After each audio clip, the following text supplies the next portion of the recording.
बख्तियार खिलजी का नालंदा महावीरा यानी Buddhist monastery पर आक्रमण होता है। नतीजा भीषण नरसंहार और नालंदा में रखा अनमोल ट्रेजर हमेशा के लिए नष्ट। क्या था यह अनमोल ट्रेजर और बख्तियार खिलजी ने इसे क्यों डिस्ट्रॉय किया? और सबसे बड़ी बात, नालंदा पर आक्रमण ही क्यों किया गया? वो न तो किसी राजा का किला था और न ही खजाना जमा किए हुए कोई मंदिर, बल्कि वो तो शिक्षा का प्रचार प्रसार करने वाली एक यूनिवर्सिटी थी। दोस्तों, आज हम अपने इस वीडियो में इन सभी सवालों का जवाब देने की कोशिश करेंगे। तो आइए शुरू करते हैं। इंट्रोडक्शन। नालंदा पर हुए आक्रमण के बारे में जानने से पहले नालंदा के बारे में जानना जरूरी है। दोस्तों, नालंदा महावीरा का उदय 5वीं शताब्दी में माना जाता है। यह विश्व की सबसे पुरानी यूनिवर्सिटीज में से एक है। प्रेजेंट डे बिहार में इसकी लोकेशन है। नालंदा संस्कृत के 3 शब्दों से मिलकर बना है, ना, अलम, दा, जिसका अर्थ होता है ना रुकने वाला ज्ञान का प्रवाह। नालंदा महावीरा की जानकारी हमें हुएन सैंग और इत्सिंग जैसे चाइनीज ट्रैवलर्स के अकाउंट से मिलती है। ह्यूएन सैंग 7th सेंचुरी में नालंदा आते हैं। वो इसकी स्थापना का श्रेय गुप्ता वंश के शासक कुमार गुप्ता वन को देते हैं। ह्यूएन सैंग लिखते हैं कि यहां 10,000 मंक्स और 1,510 टीचर्स रहते थे। मतलब ये एक रेजिडेंशियल यूनिवर्सिटी हुआ करती थी। नालंदा में China, Japan, Korea, Indonesia, Persia, Turkey और श्रीलंका जैसे देशों से लोग पढ़ने के लिए आते थे। यहां बुद्धिज्म के साथ साथ astronomy, mathematics, philosophy, medicine, grammar जैसे सब्जेक्ट्स की शिक्षा भी दी जाती थी। यहां तक कि उपनिषद्स के कुछ ओरिजिनल मैन्युस्क्रिप्ट्स भी यहां मौजूद माने जाते थे। साथ ही यहां स्टूडेंट्स को कोई फीस भी नहीं देनी होती थी। यहां पढ़ने वालों में हर्षवर्धन, वासुबंधु, धर्मपाल, नागार्जुना, पद्मसंभव और ह्यून सैंग जैसे बड़े बड़े नाम शामिल थे। ऐसा भी माना जाता है कि ग्रेट एस्ट्रोनॉमर और मैथमेटिशियन आर्यभट्ट इस यूनिवर्सिटी के हेड रहे थे। ज्ञान का ये केंद्र लगभग 800 सालों तक ऐसे ही फलता फूलता रहा। लेकिन 12th सेंचुरी में अचानक ये अतीत के अंधेरों में खो जाता है। इसके पीछे की कहानी बड़ी रोमांचक है। Invasion of Nalanda. दोस्तों, नालंदा पर एक नहीं 3 आक्रमण हुए थे।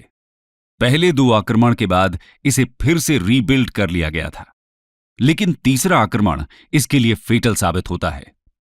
सबसे पहला आक्रमण स्कंदगुप्त के समय 455 to 467 एडी मिहिर कुल के नेतृत्व में हुनर्स ने किया था। हुनर्स बेसिकली सेंट्रल एशियन ट्राइब्स के एक ग्रुप को कहते हैं जो खाइबर पास के थ्रू इंडिया में एंटर करते हैं। 4th और 6th सेंचुरी सीई के बीच यानी कि गुप्ता एम्पायर के समय हुनर्स के इन्वेजन इंडिया पर हुए थे। लेकिन स्कंदगुप्त के सक्सेसर्स न सिर्फ नालंदा को रिस्टोर करते हैं, बल्कि और भी बड़ी बिल्डिंग बनाकर इसे इंप्रूव कर देते हैं। नालंदा पर दूसरा आक्रमण अर्ली 7th सेंचुरी में बंगाल के गौदास राजवंश के द्वारा किया गया था। इस आक्रमण के बाद बुद्धिस्ट किंग हर्षवर्धन नालंदा को रीबिल्ड करते हैं। तीसरा और सबसे घातक आक्रमण था टर्किश इन्वेडर बख्तियार खिलजी का। नालंदा पर इसका आक्रमण 1193 एडी में हुआ था। आइए इसके पीछे की कहानी को डिटेल में समझते हैं। Why Bakhtiyar Khilji destroyed Nalanda. दोस्तों, ऐसा कहा जाता है कि बख्तियार खिलजी एक बार बहुत बीमार पड़ गया था।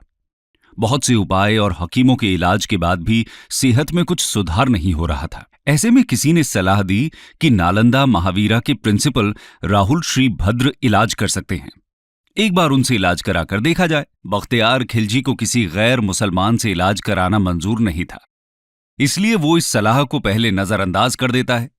लेकिन जब सेहत और ज्यादा बिगड़ती जाती है तो उसे भी लगता है कि एक बार बुलाने में क्या हर्ज है। राहुल श्री भद्र बख्तियार खिलजी के पास पहुंच जाते हैं और उसकी जांच करते हैं। खिलजी इनके सामने ये शर्त रख देता है कि वो इनकी दी हुई कोई भी दवा नहीं खाएगा। इस तरह से वो राहुल श्री भद्रा को चैलेंज करना चाहता था और हिंदूज को भी नीचा दिखाने की कोशिश कर रहा था। इसके बावजूद राहुल श्री भद्रा भरोसा दिलाते हैं कि खिलजी की सेहत में जल्दी ही सुधार हो जाएगा। वो खिलजी को कुरान देते हैं और कहते हैं कि इसके कुछ पन्ने रोज पढ़ा करो। खिलजी ऐसा ही करता है और देखते ही देखते उसकी सेहत सुधरने लगती है। दोस्तों, राहुल श्री भद्रा ने कुरान के पन्नों में दवा लगा दी थी, जो पढ़ते समय खिलजी तक पहुंच जाती थी और इस तरह वो पूरी तरह सही हो जाता है। जब खिलजी को इस बात का पता चलता है तो उसे बहुत ज्यादा इनसिक्योरिटी और जेलसी फील होती है। उसे लगता है कि इन काफिरों के पास मुस्लिम हकीमों से ज्यादा ज्ञान कैसे है। बस इसी बात से नाराज खिलजी फैसला करता है कि वो इस ज्ञान के सोर्स को ही हमेशा हमेशा के लिए खत्म कर देगा। आइए जानते हैं कि इस ज्ञान का सोर्स आखिर था क्या। Destruction of Nalanda. दोस्तों, राहुल शीलभद्रा और नालंदा में रहने वाले उनके जैसे हजारों बुद्धिस्ट मंक्स के ज्ञान का सोर्स था यहां की लाइब्रेरी। नालंदा के पास उस वक्त दुनिया की सबसे बड़ी लाइब्रेरी थी। इसका नाम धर्मगंज हुआ करता था और ये 3 बड़ी बहुमंजिला इमारतों से मिलकर बनती थी, जिनका नाम था रत्नासागरा, रत्नोदधि और रत्नरंजक। इसमें करीब 90 लाख किताबों का संग्रह था। खिलजी को जब इस बात का पता चलता है तो वो नालंदा पर आक्रमण करने का फैसला करता है। हजारों की संख्या में यहां रह रहे बुद्धिस्ट मंक्स की बेरहमी से हत्या कर दी जाती है। बहुत से स्कॉलर्स को तो जिंदा ही जला दिया जाता है। खिलजी की सेना निहत्थे बौद्ध भिक्षुओं पर भूखे भेड़ियों की तरह टूट पड़ती है। चारों तरफ कत्लेआम मच जाता है। उसके बाद यहां की लाइब्रेरी में आग लगा दी जाती है। कंटेम्पररी हिस्टोरियन मिनहाज सिराज अपनी किताब तबाकत नसीरी में लिखते हैं कि किताबों को पूरी तरह जलने में 3 महीने लग जाते हैं। इससे आप समझ सकते हैं कि कितना विशाल संग्रह रहा होगा यहां किताबों का। इनमें से बहुत सारी मैन्युस्क्रिप्ट्स यहां ओरिजिनल फॉर्म में थीं, जो कि दोबारा कभी रिकवर नहीं की जा सकी। कंक्लूजन। दोस्तों, खिलजी ने सिर्फ एक यूनिवर्सिटी को ही डिस्ट्रॉय नहीं किया, बल्कि एक पूरे ट्रेडिशन को तबाह कर दिया। यह आक्रमण इतना भयानक था कि रीबिल्ड करने के लिए नालंदा में कुछ बचा ही नहीं था। रह जाते हैं तो सिर्फ कांधार में बनी इमारत के कुछ अवशेष, जो समय के साथ मिट्टी में दफन हो जाते हैं। नालंदा को डिस्ट्रॉय करने के बाद खिलजी बिहार में ही 2 और यूनिवर्सिटीज, विक्रमशिला और उदंतपुरी को भी डिस्ट्रॉय कर देता है। यह सिर्फ भारत का नुकसान नहीं था, बल्कि पूरे विश्व का नुकसान था। सिर्फ एक व्यक्ति की जलन और इनसिक्योरिटी की वजह से हजारों वर्षों का ज्ञान संग्रह जलकर राख हो जाता है।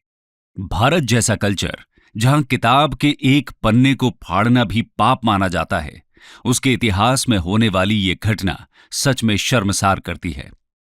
दोस्तों, नालंदा के लॉस्ट ट्रेजर को तो हम फिर से जीवित नहीं कर सकते, लेकिन इंडियन गवर्नमेंट ने नालंदा महावीरा को फिर से एजुकेशन के हब के रूप में डेवलप करना जरूर शुरू किया है। इसका आइडिया पहली बार 2006 में former late president APJ Abdul Kalam ने प्रपोज किया था। फाइनली इंडियन पार्लियामेंट ने नालंदा यूनिवर्सिटी एक्ट 2010 पास करके यहां फिर से यूनिवर्सिटी बनाने का डिसीजन लिया। जाने माने इकोनॉमिस्ट अमर्त्य सेन को यूनिवर्सिटी की गवर्निंग बॉडी का चेयरमैन भी बनाया गया। 2014 से नालंदा यूनिवर्सिटी में एडमिशन्स भी शुरू किए जा चुके हैं। अपनी पुरानी ग्लोरी तक पहुंचने के लिए तो नालंदा को अभी लंबा सफर तय करने की जरूरत है, लेकिन हम उम्मीद करते हैं कि सरकार का यह प्रयास भारत को एजुकेशन के फील्ड में एक बार फिर से विश्व गुरु बनने में जरूर सार्थक सिद्ध होगा।